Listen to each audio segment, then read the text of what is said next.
بسم اللہ الرحمن الرحیم۔ السلام علیکم ناظرین۔ نوح علیہ السلام اللہ تعالیٰ کے پیغمبر تھے۔ آپ نے تقریباً 950 سال تک لوگوں کو اللہ کی طرف بلایا، مگر آپ کی قوم کا جواب یہ تھا کہ آپ بھی ہماری طرح عام آدمی ہیں۔ اگر اللہ کسی کو بطور رسول بھیجتا تو وہ فرشتہ ہوتا۔ صرف 80 لوگوں نے ان کا دین قبول کیا۔ نوح علیہ السلام تمام رسولوں میں سے سب سے پہلے رسول تھے جنہیں زمین میں مبعوث کیا گیا تھا۔ نوح علیہ السلام نے ان کے عذاب کی بد دعا فرمائی، جس کے نتیجے میں ان پر سیلاب کا عذاب نازل ہوا۔ اللہ تعالیٰ نے آپ کی قوم پر عذاب بھیجا اور آپ کو ایک کشتی بنانے اور اس میں اہل ایمان کو اور ہر چرند پرند کے ایک جوڑے کو رکھنے کو کہا۔ تب طوفان کی شکل میں عذاب آیا اور سب لوگ سوائے ان کے جو حضرت نوح کی بنائی ہوئی کشتی میں سوار تھے ہلاک ہو گئے۔ آدم علیہ السلام کے دنیا میں آنے کے بعد ان کی اولاد دنیا میں خوب پھیلی پھولی، لیکن ایک مدت گزر جانے کے بعد وہ لوگ خدا کو بھول چکے تھے اور ایک خدا کی بجائے انہوں نے مٹی اور پتھر کے کئی خدا بنا لیے تھے۔ نہ صرف ان کی عبادت گاہیں بتوں سے اٹی پڑی تھیں، بلکہ ہر گھر میں بت رکھے ہوئے تھے جن کی وہ پوجا کیا کرتے اور ان سے مرادیں مانگا کرتے تھے۔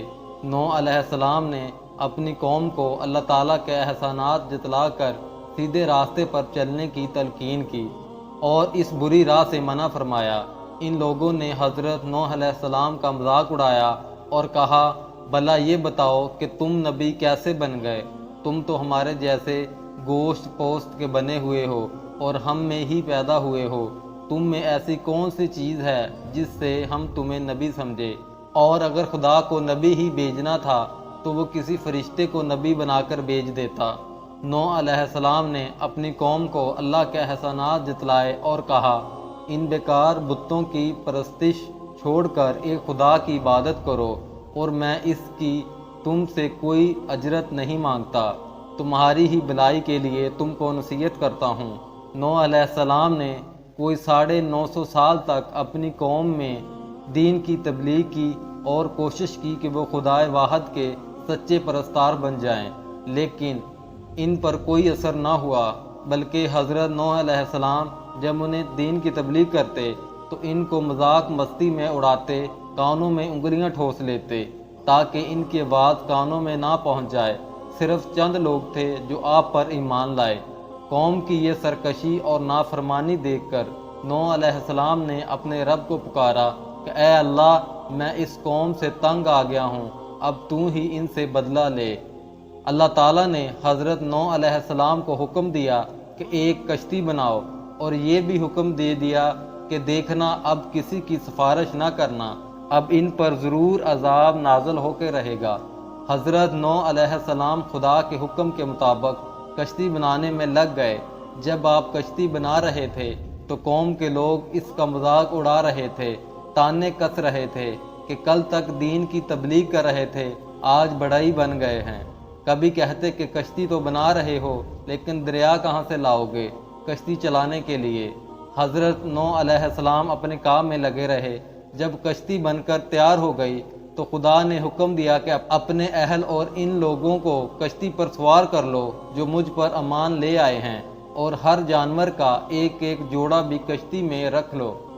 جب سب لوگ کشتی میں بیٹھ گئے تو خدا کے حکم سے زمین کے سوتے پھوٹ پڑے، اس کے ساتھ ہی موسلا دار بارشیں شروع ہو گئیں، زمین پر پانی بڑھنے لگا اور حضرت نوح علیہ السلام کی کشتی پانی میں تیرنے لگی۔ پانی بڑھا تو حضرت نوح علیہ السلام نے دیکھا کہ ان کا ایک بیٹا جس کا نام کنعان تھا پانی میں ڈوبنے لگا ہے۔ آپ نے اسے آواز دی کہ اب بھی آ جاؤ تاکہ خدا کے عذاب سے بچ سکو، مگر اس نے جواب دیا، آپ جائیے، میں کسی پہاڑ کی چوٹی پر چڑھ کر اپنی جان بچا لوں گا۔ پانی تھا کہ تھمنے کا نام ہی نہیں لیتا تھا۔ دنیا کے نافرمان اور سرکش لوگ اس عذاب میں فنا کی گھاٹ اتر گئے اور حضرت نوح علیہ السلام کی کشتی جودی پہاڑی کی چوٹی پر جا کر ٹھہر گئی۔ اب خدا کے حکم سے سیلاب تھم گیا اور زمین نے سارا پانی اپنے اندر جذب کر لیا۔ اب خدا نے حضرت نوح علیہ السلام کو حکم دیا کہ کشتی سے اتر جاؤ تجھ پر اور وہ لوگ جو تجھ پر ایمان لائے ہیں ان پر ہماری برکتیں اور رحمتیں نازل ہوں گی، چونکہ اس طوفان میں دنیا کے تمام لوگ ہی فنا ہو گئے تھے، صرف چند لوگ ہی زندہ بچے تھے، اسی لیے حضرت نوح علیہ السلام کو آدم ثانی بھی کہا جاتا ہے۔ انہی کی اولاد اس وقت دنیا میں آباد ہے۔ حضرت نوح علیہ السلام کے 3 بیٹے طوفان میں بچ گئے تھے کیونکہ وہ مسلمان تھے، حام، سام، یافس۔ مورخین کا نظریہ یہ ہے کہ کرۂ زمین کے اس وقت کی تمام نسل انسانی کی بازگشت انہی تینوں فرزندوں کی طرف ہے۔ ایک گروہ حامی نسل ہے جو افریقہ کے علاقے میں رہتے ہیں، دوسرا گروہ سامی نسل ہے جو شرق اوسط اور مشرق قریب کے علاقوں میں رہتے ہیں، اور یافس کی نسل کو چین میں آباد سمجھتے ہیں۔ آذربائیجان میں موجود ایک مزار ہے جس کے متعلق آذربائیجان میں مشہور ہے کہ حضرت نوح کی قبر مبارک ہے، اگرچہ قبر نوح کے مقام کے متعلق کئی روایتیں ہیں۔ قرآن کریم کے مطابق کشتی نوح جودھی پہاڑی پر آ کر ٹھہری تھی۔ جودھی پہاڑی مشرقی ترکی میں واقع برف سے ڈھکی ایک چوٹی ہے، آرمینیا کی سرحد سے 300 کلومیٹر کے فاصلے پر واقع ہے۔ 1977 میں ترکی کے اس پہاڑ پر کچھ مہم جودوں نے اس کشتی کو دریافت کیا۔ اخبارات میں اس کی تصاویر بھی شائع ہوئیں تو یہودیوں عیسائیوں کے درمیان ایک نئی بحث چھڑ گئی۔ کچھ لوگ حضرت نوح علیہ السلام کی کشتی کے بارے میں کچھ اعتراضات کرتے ہیں، جن میں سے پہلا اعتراض یہ ہے، بغیر کسی ٹیکنالوجی کے 6000 سال قبل ایسی عظیم و شان کشتی بنانا کیسے ممکن ہوئی جو اتنا وزن اٹھا کر لمبے عرصے تک سمندر میں سفر کرتی رہی؟ قرآن پاک میں اس کا جواب یہ ہے، اور ہم نے اسے تختوں اور کیلوں والی کشتی پر سوار کر لیا۔ تحقیق کے بعد اس کشتی سے دھاتی کیلوں اور تختوں کے آثار ملے۔ کیلوں اور تختوں کی وجہ سے ہی یہ ممکن ہوا۔ اللہ تعالیٰ نے نوح علیہ السلام کو اس کا علم عطا فرما دیا تھا۔ دوسرا اعتراض، اس زمانے میں اتنی بڑی کشتی کیسے بنائی جا سکتی تھی جس میں دنیا بھر کے جانوروں کے جوڑے سوار ہوئے؟ تو قرآن پاک میں اس کا بھی جواب موجود ہے۔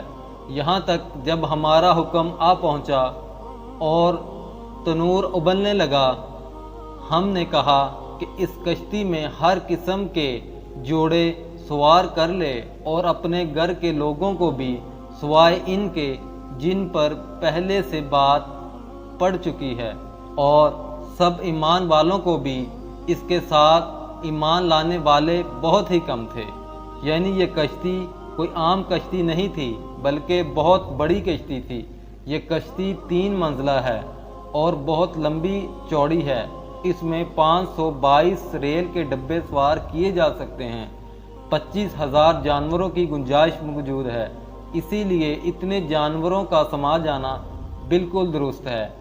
تیسرا اعتراض، اتنی بڑی کشتی اتنے عظیم طوفان میں بغیر لنگر کے کیسے تیر سکتی ہے؟ جواب، نوح علیہ السلام نے کہا، اس کشتی میں بیٹھ جاؤ، اللہ ہی کے نام سے اس کا چلنا اور ٹھہرنا ہے، یقیناً میرا رب بڑی بخشش اور بڑے رحم والا ہے۔ حیرت انگیز طور پر جس پہاڑ پر یہ کشتی ٹھہری تھی، اس کے نیچے وادی میں چٹانوں کے نیچے بڑے بڑے لنگر دریافت ہوئے ہیں، اور وہ اسی کشتی کے لنگر ہیں۔ چوتھا اعتراض، ایک لکڑی کی کشتی اتنے لمبے عرصے تک ایک پہاڑ کی چوٹی پر کیسے باقی رہی؟ جواب، اور ہم نے اسے اہل دنیا کے لیے اپنے قدرت کی نشانی بنایا ہے۔ تو ہے کوئی نصیحت حاصل کرنے والا؟ حالیہ تحقیق سے پتہ چلتا ہے اس پورے پہاڑی سلسلے میں صرف اس پہاڑ کی چوٹی پر برف ہے جہاں یہ کشتی ہے۔ برف کی وجہ سے یہ کشتی محفوظ رہی۔ ناظرین، ہم امید کرتے ہیں یہ ویڈیو آپ کو پسند آئی ہوگی۔ ایسے ہی اور عظیم واقعات سننے کے لیے ہمارے چینل کو سبسکرائب کریں۔ اللہ حافظ۔